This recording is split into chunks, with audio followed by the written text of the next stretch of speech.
Welcome to the Homeschool How-To. I'm Cheryl, and I left the life of classrooms and cubicles for home educating in the countryside, but I have no idea how to homeschool, so I interview the people who do. Join me on my quest to learn all the ways there is to homeschool. Hello, everybody. We are here live with our Q&A session. I have three experts, guests from my podcast that will be joining me today. We have Alicia, Katie Berry, and Amber Lee Rich.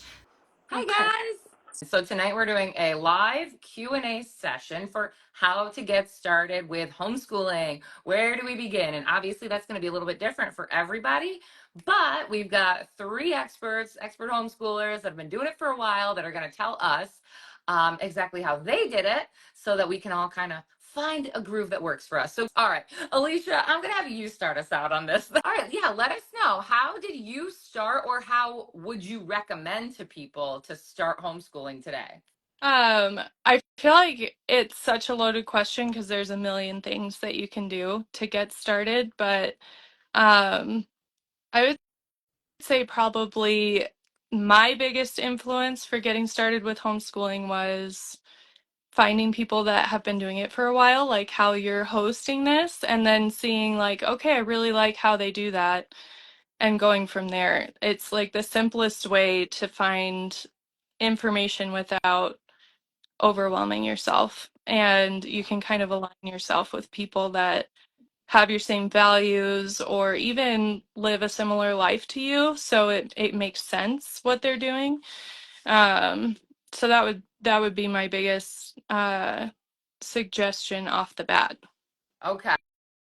Okay, great. So finding that group of people that have been doing it so that you can kind of glean what works from them. Katie, what would you recommend, or that worked for you, or maybe that you didn't do that you kind of wish you did when you started homeschooling? Yeah, so I think obviously like the first thing to do is look at your state laws. Like that's pretty much what everyone needs to do to get started. But I was the same. I pretty much relied on seasoned homeschoolers. So in my area, I didn't know anybody that homeschooled, but I had just briefly met somebody at the pool that homeschooled. And I just ran into her and I was like, can you please tell me what to do? And she added me to a Facebook group for homeschooling. And I put that out there like, hey, I don't know what I'm doing. Everybody just tell me what to do, please. And very much relied on seasoned homeschoolers in these Facebook groups to guide me because I didn't know anybody in my local area. Yeah, Facebook is really awesome for that. As much as we don't want to give Mark Zuckerberg that much credit, but it has been awesome. And even on the ongoing things, like what is going on in your area, what kind of field trips, what kind of co-ops, what kind of meetups there are just at parks. There's so many different sorts of things that go on. Like I know our week looks so different every single day. There's, a group that meets up at someone's house once a week. There's another group that meets up at a local park or library once a week. There's another one that just does field trips every now and then. So, like really you can find whatever works for you and do as much or as little as you want. So, okay, so Alicia, step one, and Amberly, if you're on, you can just request to join and I will keep an eye out for that request. Um, I don't know where it is, but you can request to join. So Alicia, what would you say like the next step would be? So say I found some people, I have, two or three kids, some are not even in school yet, some are have been in public school. Like if I've looked at the laws, and where would you even go to look at those laws? And then what? Uh, well, for us, in Colorado we have check, and it's Colorado, or maybe it's Christian Homeschooling Education of Colorado, and they are a huge resource because like we went and attended a conference, and we got so much information on exactly how to even begin, because man, when you say research laws, it's so scary. Like, what does that even mean? And Yeah. so that organization for us, it laid everything out, and they had like a mentor give a lecture on what homeschooling looks like and kind of what they do. and they do a once a year conference. So that that's been really huge for us to figure out what to do. Okay. So what were some of the things that the conference talked about even like it were you all in Colorado? Because I know in New York our laws look way different than I'm sure in Colorado. We're very strict here. So for researching the laws, I know hslda.org has all the state's laws. You can go there so that you don't have to worry about being Christian or not, or specific to Colorado or not. Right. The Homeschool Legal Defense Association.org. And you don't even have to pay to be a member. You can to get the templates and all that stuff, your diploma through them. But if you just want to find their information, like what you have to do in your state, you can go there and get that for free. Amberly, thank you for joining us. How would you tell people? What would you recommend to people? Someone that came up to you off the street or maybe saw you at the park and was like, you look like a homeschooler. Like, what do I do? I want to homeschool my kids. What would you tell them? I would first say take a step back and just reset, especially if you have had your kids in public school, just to kind of reacclimate yourself to like figuring out what you really want. I think a lot of times there's just so much information out there about homeschooling, like what methods to use and how to start. And I think just figuring how do your kids and taking some time to slow down and just be with them and read books and just start to just slow down and try to figure out like what you want your homeschooling life to look like. And I would really recommend reading books. There's so many different types of homeschooling books out there, and just kind of see like if you are more of a type A person, maybe doing unschooling probably is not going to work for you, but figuring out like what really does line up with the way that you tick and how you could make this sustainable. I think that's really where I would start. I mean, I heard what everyone else said, so I would like agree with those things too, but I think just to add to it is just to take a step back and just see what you want and how you can help your kids thrive, and it's okay if you as you go.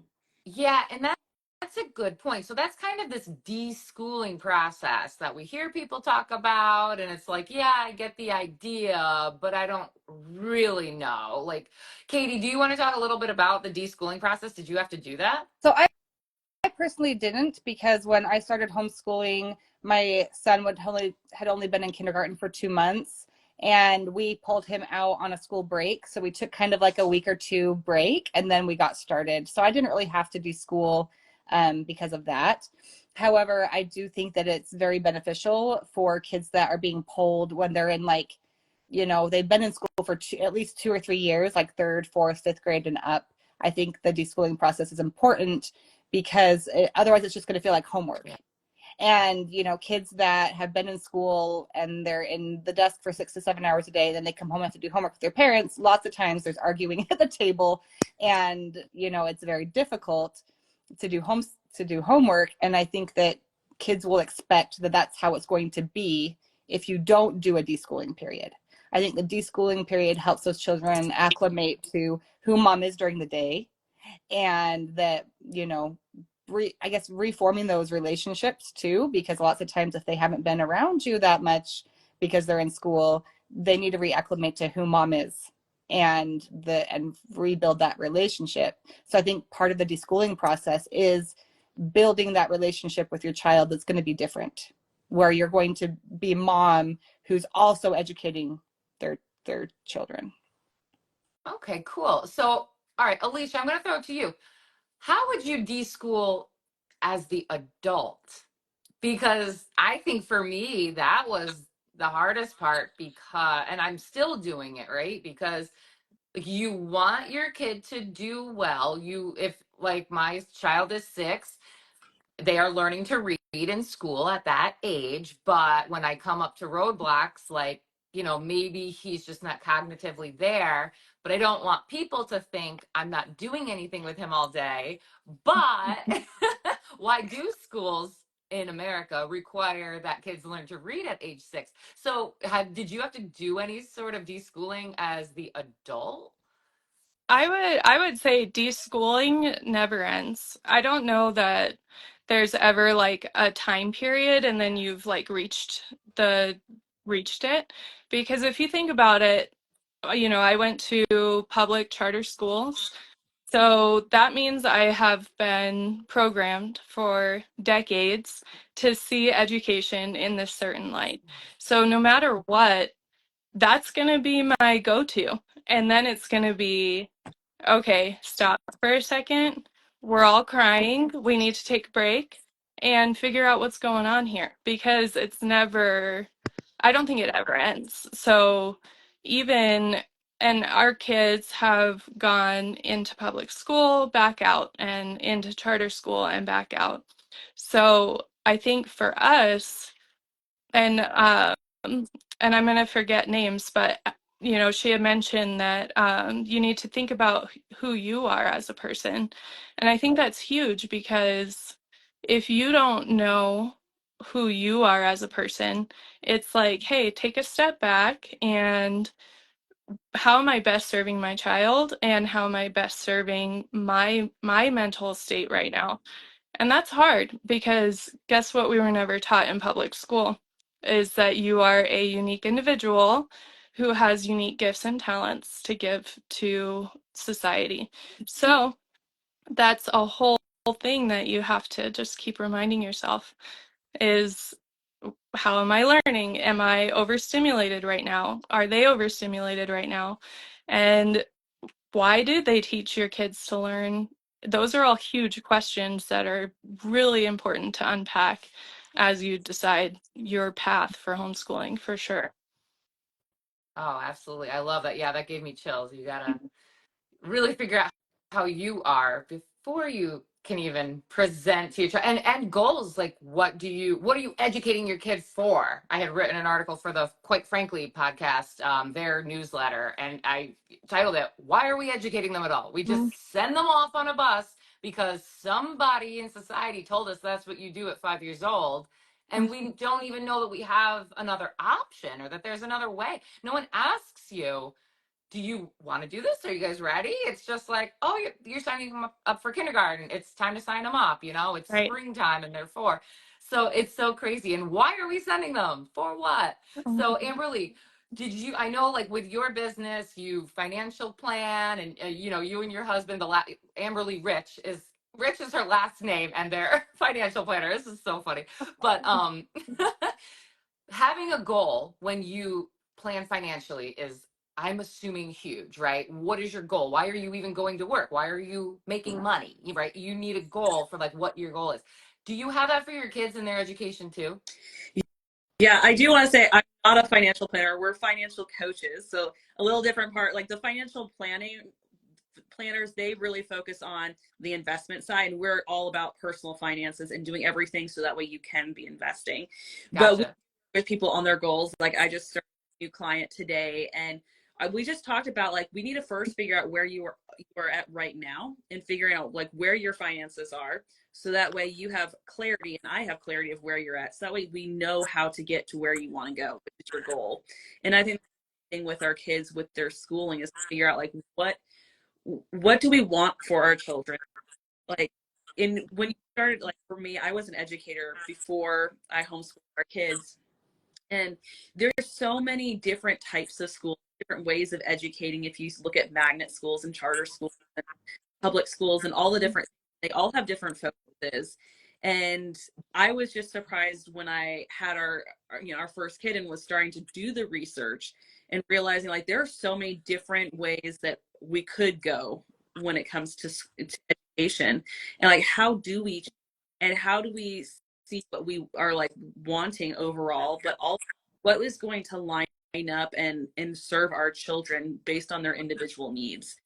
So I think, finding that end goal, it's going to change as you see your kid. And like, I'm noticing that my so much more of an auditory learner. I'm not that much of an auditory learner, but I'm starting to recognize things that really helps him thrive. And then I'm able to really tailor the way that I teach him and the curriculum we use to really help him thrive. And so I think overall, like, what is your main goal? I think in a lot of times the public education system is like, they just want you to graduate, and that's pretty much it. They want you to do well on the tests, and like, get the check mark, you have perfect attendance, great. Like that, those are the things they're really looking for. But when, you know, I started looking at public school for our kids, I just noticed, like, we first brought our daughter to a charter school, and it was so focused on academics to the point that it was like she had 45 minutes of homework in kindergarten every night. And I was like, this is not what I'm wanting for her. Like, yes, I think academics are important, but there are so many other things that and skill sets that I want her to have. And I don't want her to be in an environment where she just feels always having to compete academically against her peers when she's 5. I don't think that that's a very healthy way to start out, and just always being comparing yourself and like not do things that are hands-on. And so I do feel like the more that we do have a goal, I even do goals just for the year, just like these are the things I want to make sure my kids learn, and having due days. I feel like that just really helps, instead of just looking at like, this is what I want when they graduate, because I might not homeschool the whole time. I don't know. I've been really open-handed with it, and I've just felt like whatever is best for what works for our family, I'll be open-handed with it and just see what their needs are. And if we need to change and move, we'll do that. Yeah, that's important, definitely, to move and ebb with the flow. I mean, even what they're learning in school is so different today than what they were learning 10 years ago. And who knows, it could be totally revamped in another 10 years. I do think something big is overhauling the education system for sure. I don't see colleges being what they were when, I don't know, we're probably all about the same age. Like when we were graduating, it was like, you have to go to college or you just won't succeed in life. You'll be the garbage man. And, you know, so it was like if any of your friends weren't going to college, or even if they were going to a 2-year school, it was like, oh, like almost like, oh, they couldn't make it. Oh, shucks, lost another one. You know, like that's how they made you feel in school. It's so terrible. Which I think going forward, it's going to be, oh, you're going to a 4-year school? Why? You know, like you could learn that online. Or why wouldn't you just go to a trade school? Or why wouldn't you just, you know, learn it yourself online? So I do think that's kind of revamping and overhauling. Katie, what I was going to ask you, you know so much about curriculums. You've been through so many of them. You've been on my curriculum series podcast so many times about so many different curriculums. It's awesome. What would you say to the mom or dad that's like, I want to homeschool, but like, do I just have to follow this curriculum? What curriculum do I pick? And, you know, I guess I'm looking at like, there's so many different things. I could teach Latin. I could teach art. I could teach, you know, any number of things, nature studies. I could teach unschooling. Like there's so many different things. How do you know you're not letting your kid fall through the cracks? I don't know Well, what that has to do with curriculum, but have at it. yeah. Let me just say, as somebody, so I have 5 children, and my 2 oldest went to a public charter and then graduated from public high school. I have a big gap in between my kids, and so I'm kind of unique where I have had kids go all the way through high school, graduated, and then exclusively homeschooled the younger 3. And I just want to say, at least in Idaho, like, you're going to do a better job no matter what you do than what the schools here are doing. I'm just going to say that. My daughter that graduated, she graduated with like high honors. She had scholarships. She almost had an associate's degree. She was scoring high on state testing. She got into college and called me having a panic attack because she didn't know how to study. Mm. So, anything you're doing is going to be better than what the schools are doing. I'm just saying that right now. But I agree that starting with a goal is helpful. And like, you can have overall goals. Like I want them, like I tend to view my kids as adult apprentices. So I'm trying to teach them how to be a functional adult. And what does that look like? So you can look at goals like, I want them to have faith when they graduate. I want them to have faith in God. Can be an overarching goal that you can work on their whole life, right? Or I want them to have a good work ethic, to have good character. All those things you can teach very naturally throughout life. But then you can also go kind of by grades. Like in high school, my oldest that I homeschool is going into high school in the fall. And I looked for him, like, I really want him to have financial literacy.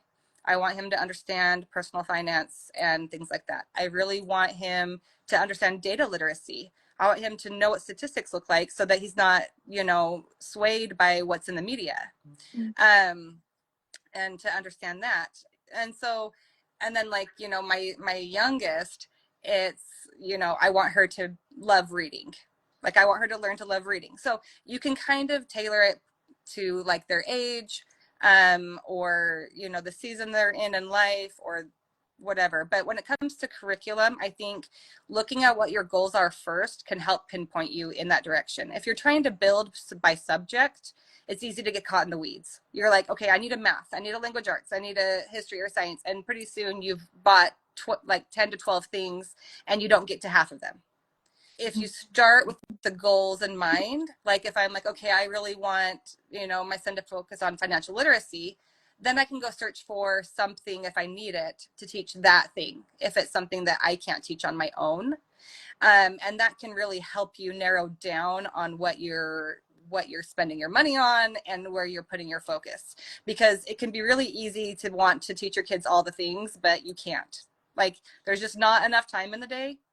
And public schools do this too. Like nobody has all knowledge. There's going to be gaps in knowledge. That's just how it is. But as a homeschooler, you can choose what those gaps are, right? So for me, it's like, okay, I really want to make sure that my kids love reading and they have financial literacy. So I'm going to make sure that's not a gap. But maybe it's okay if they don't learn about the Aztecs, you know? So you can kind of choose, curricula based on what your goals are. And I think that's a better way to go about it than to try to build by subject. Okay, awesome. Thank you. Alicia, you've got kids that are like different ages. And if I remember correctly from our episode, you also have a blended family. So so you've got kids that stepkids and how do you even think about homeschooling and getting to everybody's curriculum when you have these multiple ages? Can you combine things? How do you do it? Yes. So I'm pretty similar because I do have two olders that have gone through all the education, and then the youngers, we've totally decided to homeschool along the way, although they did experience charter school. But with that in mind, one of the biggest things that I would say helps is understanding their developmental age. So when you have, because I have 5 all the way to 20. So there's my 5-year-old is going to be very black and white, very literate. And so it's like whatever I say is truth.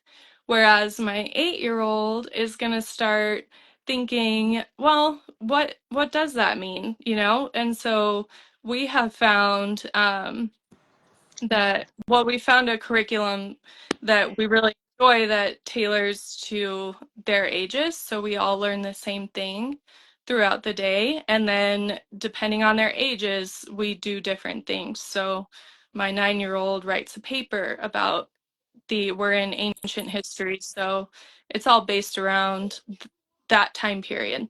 And so, but my younger ones, they just sing songs and do the hand motions and just repeat the knowledge. And then as they get older, they get to dive deeper into understanding exactly what we're talking about. So that's been, and even if you don't use like the curriculum we do, I think understanding how does your child at that age interpret knowledge and how do they view the world makes a really big difference, because then you realize in those younger years, so much of your foundation is relational and building that relationship with your kids of good memories, being outside, doing fun activities together. That's going to lay a foundation way more solid than their math facts or their ABCs.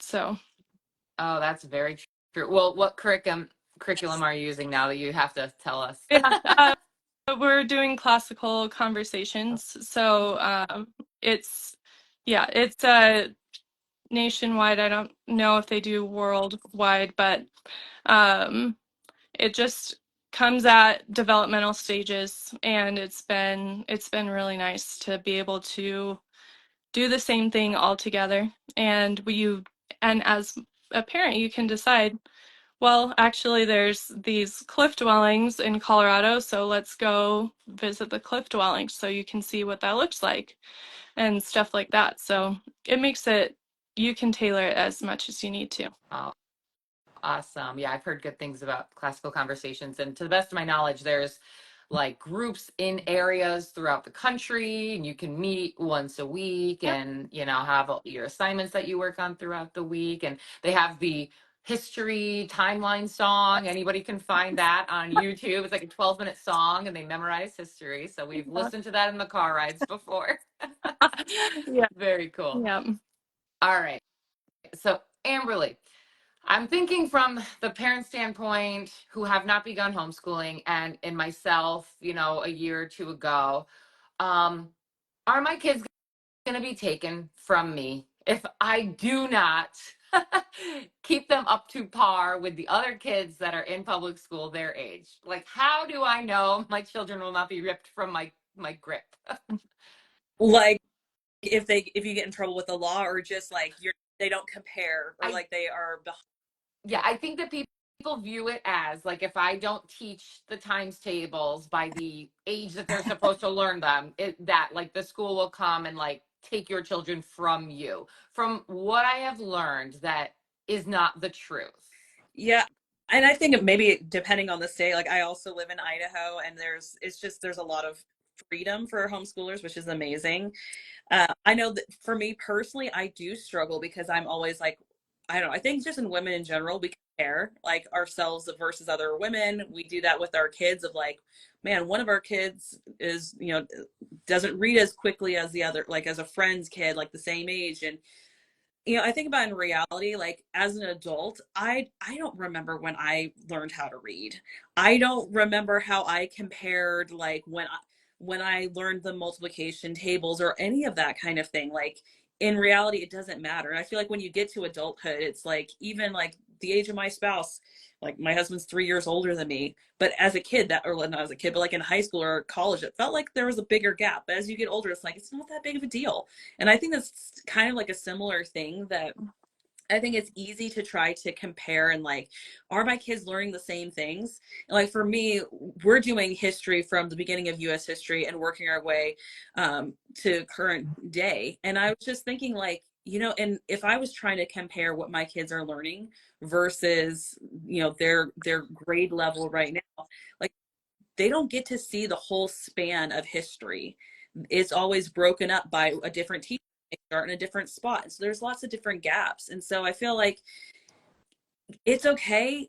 And I have to remind myself of this, that like I don't need to be comparing my kid versus another, because we all have strengths in some ways and weaknesses in others. And the goal is to just help our kids move forward and not try to like compare them versus someone else.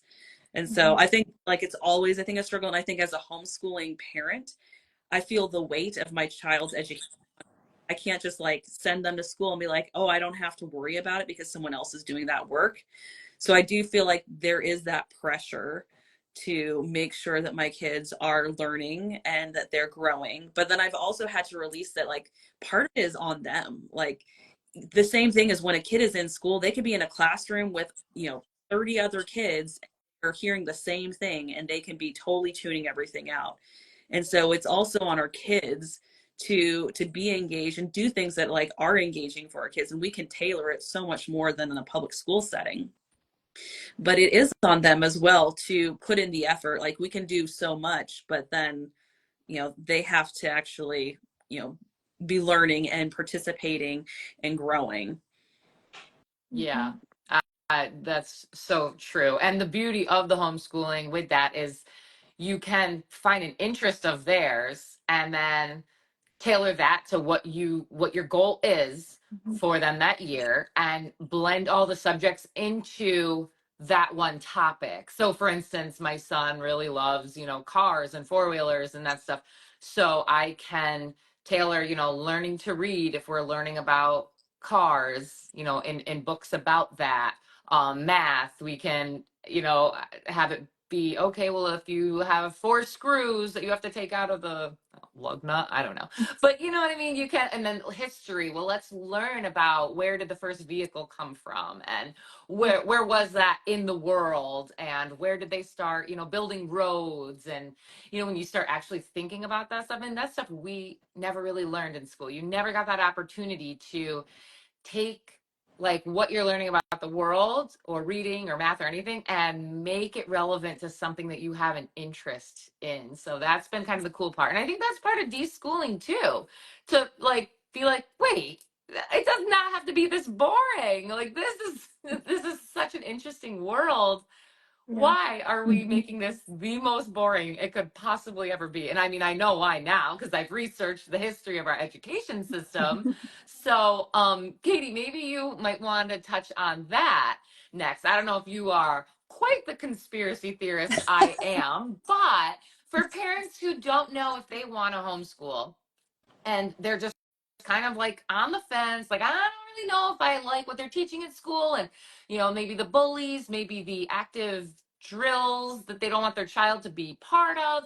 All of that is good reasons, but then there's also like this nefarious reason behind why our school education system was created. Do you want to like touch on that at all?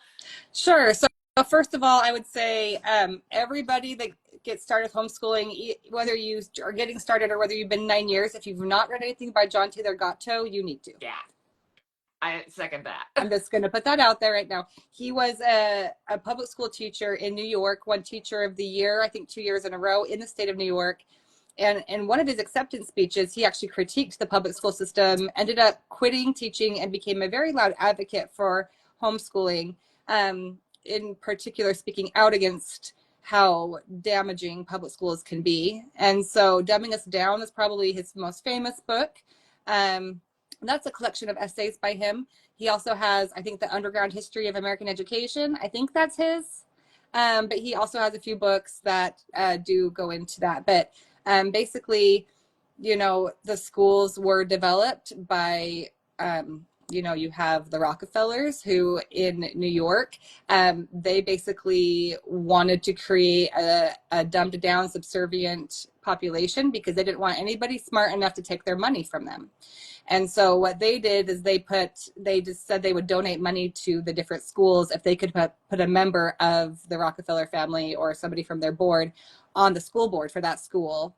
And that led to the dumbing down in the area of New York schools, at least. And but in general, schools were created to create the subservient people who couldn't critically think, people who were just smart enough to get a job done, but not so smart they could outsmart the powers that held the money.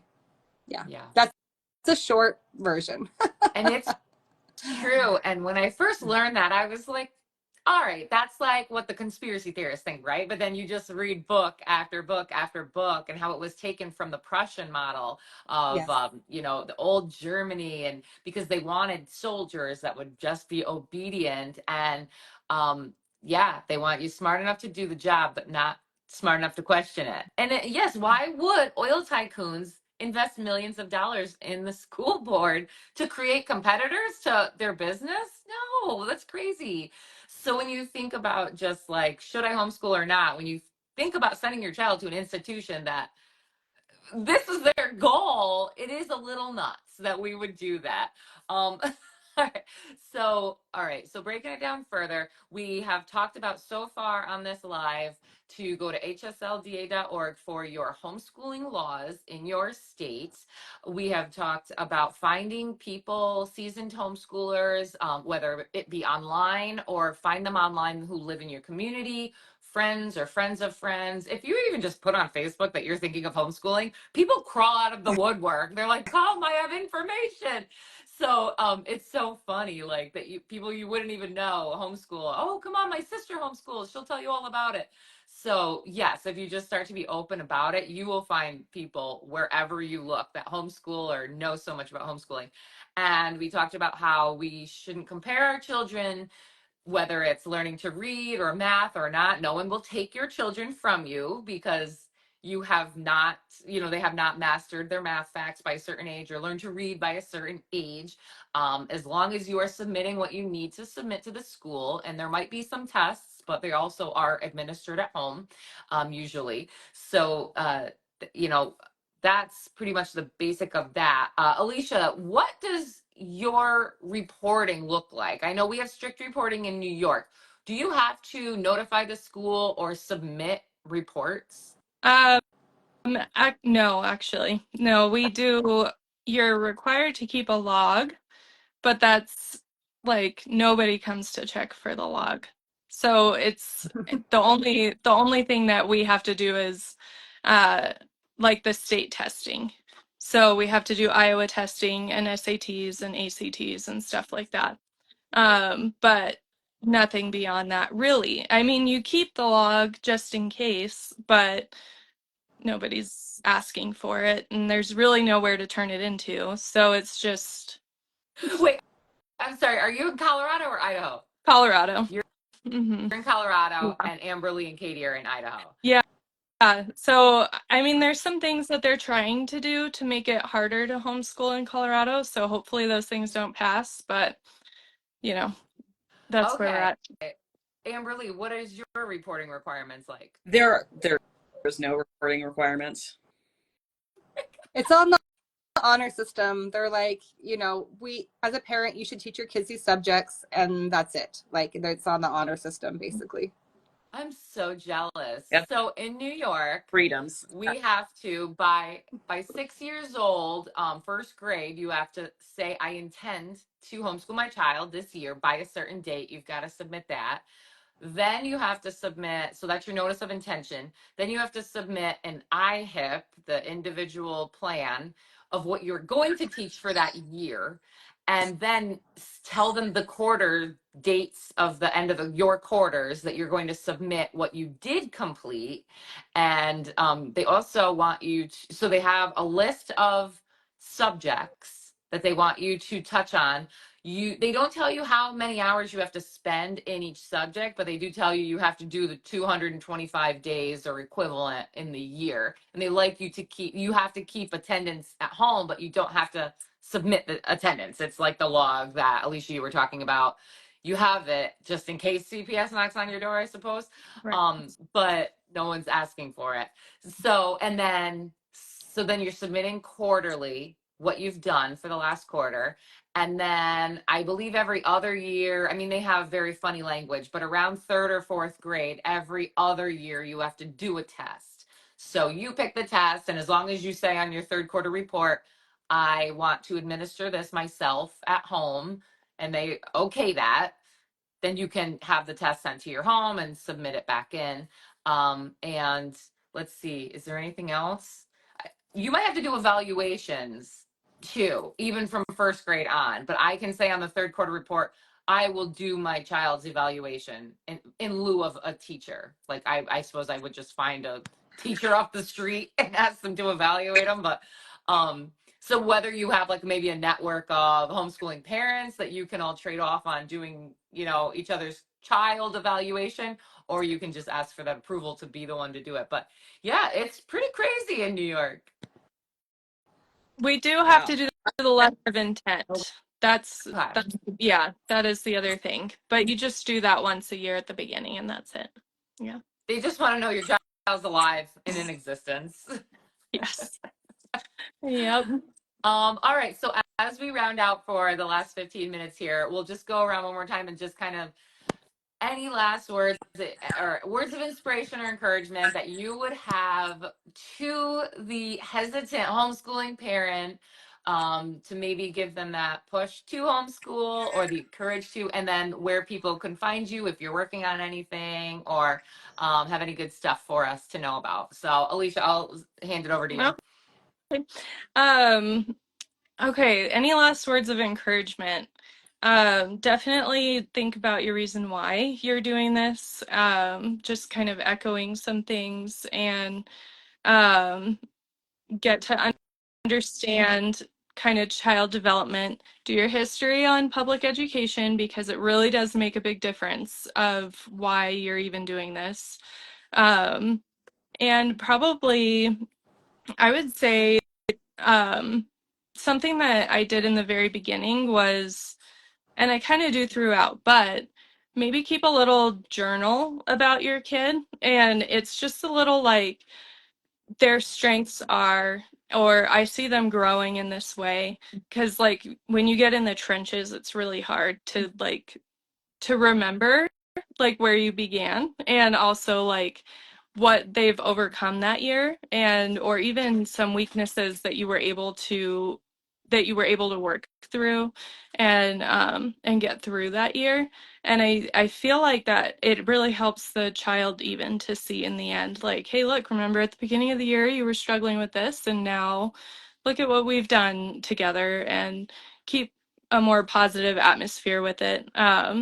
And look into co-ops, because you never know what's around. Facebook has been huge. We moved cities, so we moved from in the city up to the mountains. So we've had to find a whole new group of people.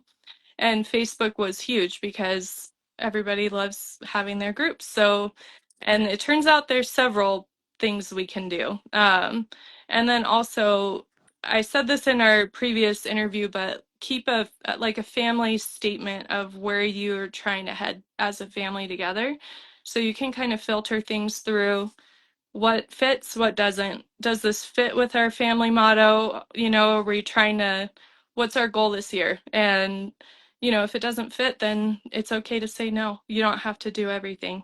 You can do the few things well. And so I'd say that would be my words of encouragement. And we started an Instagram page called the Mata Cottage. If anybody wants to follow, it's following our house. It's a historic log cabin in the mountains. So that's been a new adventure this year. So yeah. Oh, how cool. And all of the learning that the kids will just gain from rehabbing a house. That's so cool. Yeah. Everything we do is in comparison to the timeline of when our house was built and what was happening. So it's been really fun. What year was it built? On record, it's 1894, but it could be older.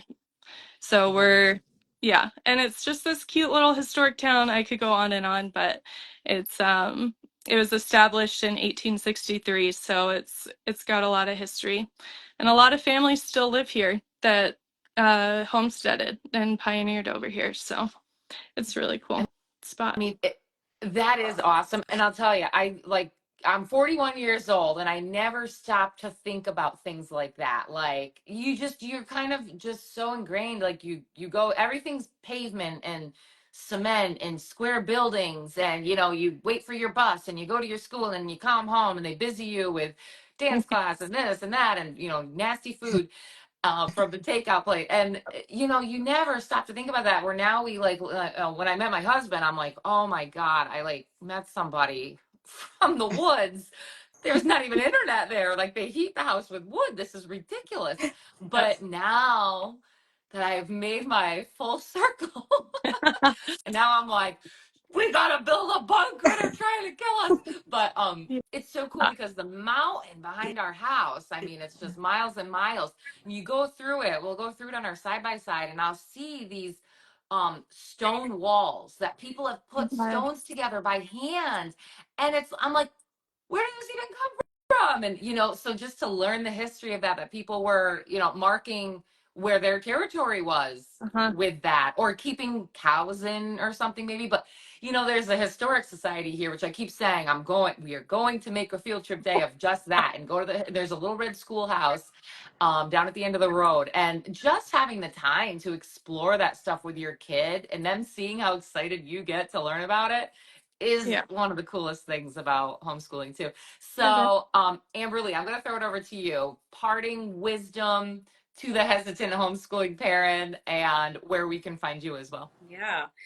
I think overall, I think a lot of people feel like they need an education degree to homeschool their kids. Like I do have an education degree, but it is not necessary. And honestly, it probably has been more of a struggle for me because I have these expectations since I taught middle school.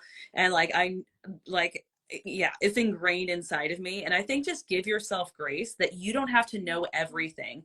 You're like, I'm learning alongside my kids, and that is such a wonderful experience.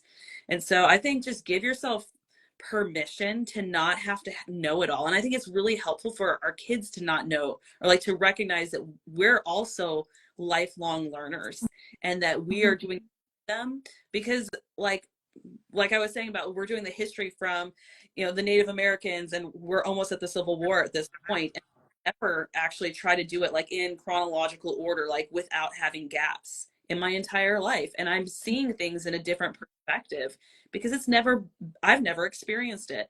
And so it's been really neat to be able to experience it with our kids. And I've also just been trying to pay attention. What are the things in life? And if those things are life-giving, like, we're going to continue doing those things with homeschooling. And I do like to spend time with my kids one-on-one. And it's not like I'm just going to like grill them on what do you like about school and what you don't. But I do just talk about like, what do you really love about our homeschooling experience right now? What are the things you would like us to continue? And what are things you wouldn't? And I think it's helpful for them to feel like there's ownership in it, that they also are getting to craft their education, and it's me like pushing things at them. And I think like students at a public school do not get that opportunity.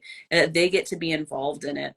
And so like, I think overall, just give yourself grace. Don't compare yourself against every single person. Like, you're going to have different strengths than other people, and it's okay. So I think just, yeah, give yourself grace and just lean into your relationship with your kids. And I think also letting them experience real life, like learning skills like how to cook, how to clean the house, how to do their own laundry, like all of those things. Most of the kids that are in public school, their parents are doing it for them because their soccer games, like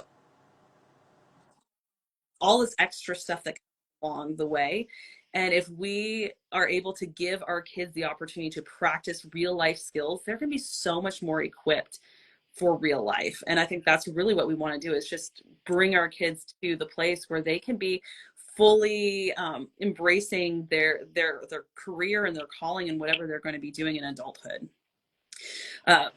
So those are my parting words. To find me, my husband and I have our own financial coaching business called Rich Living Coaching. You can go to richlivingcoaching.com. We also have created an online group coaching program for Christians called Steward Lab. And so that really helps you to steward your resources well and effectively. So that's something you can look into, and that's at stewardlab.com. Cool. Cool. Awesome. And I can put all this stuff in like the description of the show when we release this as the podcast episode too. So there'll be clickable links there. And anyone who is watching live right now, if you have any questions, please put them in the comment box and I will keep an eye out for those. Well, we have our last parting words here from Katie. But Katie, yeah, what are your words of wisdom or encouragement to the folks, and where can they find you? Yeah, so I agree that it's important knowing your why, because I'm going to tell you right now, when February rolls around, the public school can look really tempting every February. So knowing why you want to homeschool, and I do think doing your research on, what the public schools were created to do, those kind of things have kind of kept me going. Like when I just have that back thought, like, oh, maybe they'd be better in school, then I remember all the things that I've learned about schools, and it keeps me going. So knowing your why, knowing, not only why you're leaving public school, but why you're homeschooling too. I think that's important. But I think just remember that you're their parent. Like you understand your children in a way nobody else will. Nobody else is as invested in your child as you are. Nobody loves them as much as you do. Nobody has, a bigger heart for wanting what's best for them. And so just by nature of being a parent and having those feelings towards your child, you're going to do really, like, that's all you need to be successful. You just need to have love and to be invested in your child. That's all you need to be a successful homeschooler. As a mom or a dad, you've already taught your kids many things. Like you've taught them how to walk, you've potty trained them, you've taught them how to use, a fork and a spoon, what have you. You might, like, I see your son, Cheryl, learning all the stuff, on the 4-wheelers and things like that. Your kids are learning things from you all the time.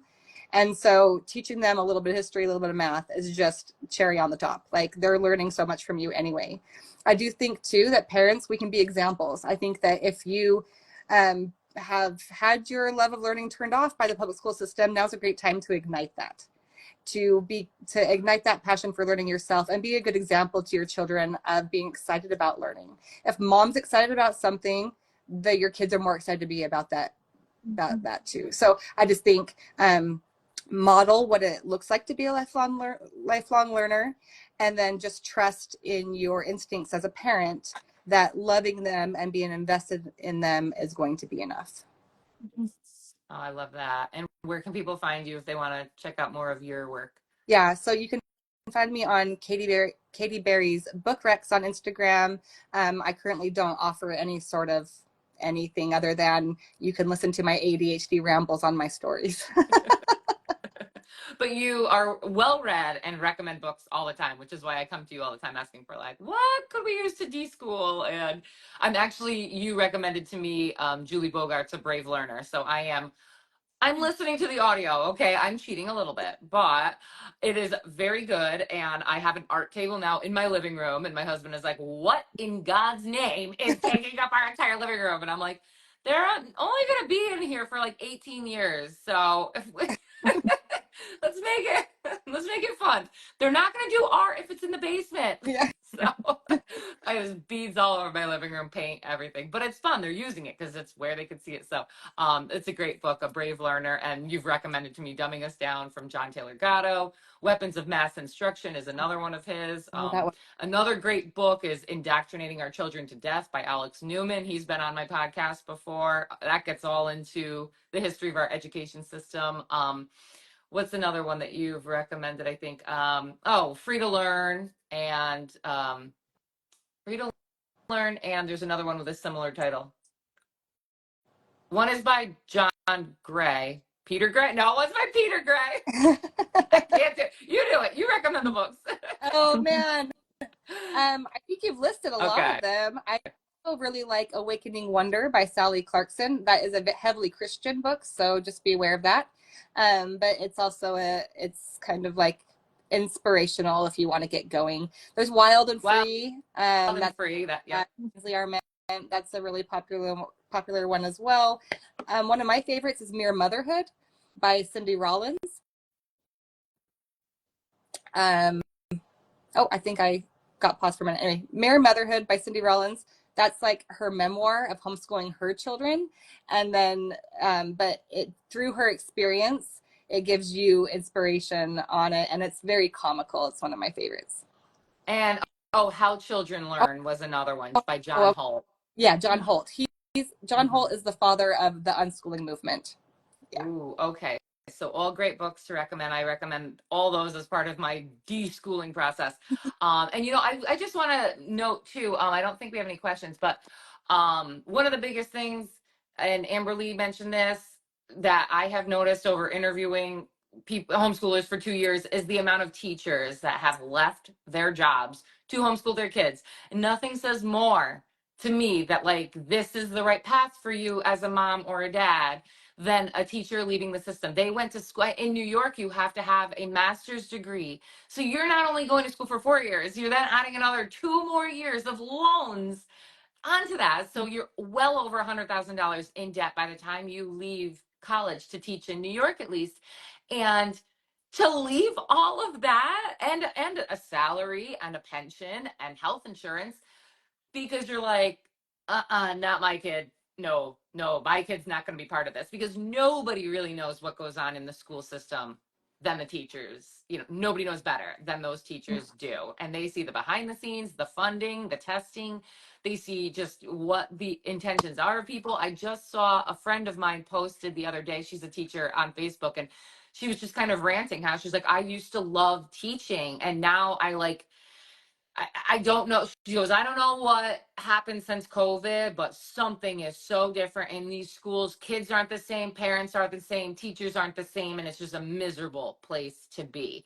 And so when we just think of our children's childhood, like, is that what we want for them? These parents that are like, I wanted to be here, but now I have no desire to be around like your kid or anyone else's. And it's not their fault. Teachers they are struggling to work with what they have. You know, they are given so few resources and are so overloaded, but it's just the way the system is. So I wanted to thank you, Amberly, for being honest about that you know, you were a teacher that left. And yeah, I talked to so many teachers that left to say, yeah, I'm not putting my kid in this system. Yeah, Do you agree? there's, yes, I would totally agree. And I taught for 5 years in the public school system, and I just noticed how the older I guess the longer a teacher has been working, the more grumpy they were typically, because there would be new stuff that they were wanting the teachers to implement. And the teachers would be like, I don't want to implement it. For one, they'll have us implement it for a year, 2 years max, and then they drop it and they're like, that's a bad idea. We're going to try something else. Like, I did training for an entire summer on total instructional alignment. And I was like on the forefront. I taught art, of creating all of this for art for the state of Idaho. I did that this summer, and then when school started up, they said, we're not doing total instructional alignment. We're changing to something else. So like all of that, like I spent so much time on this, and it just felt like, what a waste. And so all these teachers are just like, this is a waste. And the majority of the things they're wanting us to do is not actually helping the students. It's like all of these hoops of like contacting the parents, you know, submitting all your lesson plans, and like all of these things. Like, I think it's good to have lesson plans, but it was so many hoops that it's like, this is not what I thought I came into teaching. Like, I came to teach kids, and I'm having to do all these other tasks that really don't feel like related, but I'm having to spend the majority of my time on that and not on the actual teaching. That's so huge. Great point, and a great point to leave off with. So Katie, Alicia, Amberly, thank you guys so much for joining me. Thank you everybody who was watching. If you didn't catch the full episode, I will save this to my Instagram and also release it as a bonus episode on the podcast. So thank you guys so much for joining me. Have a great Thank night.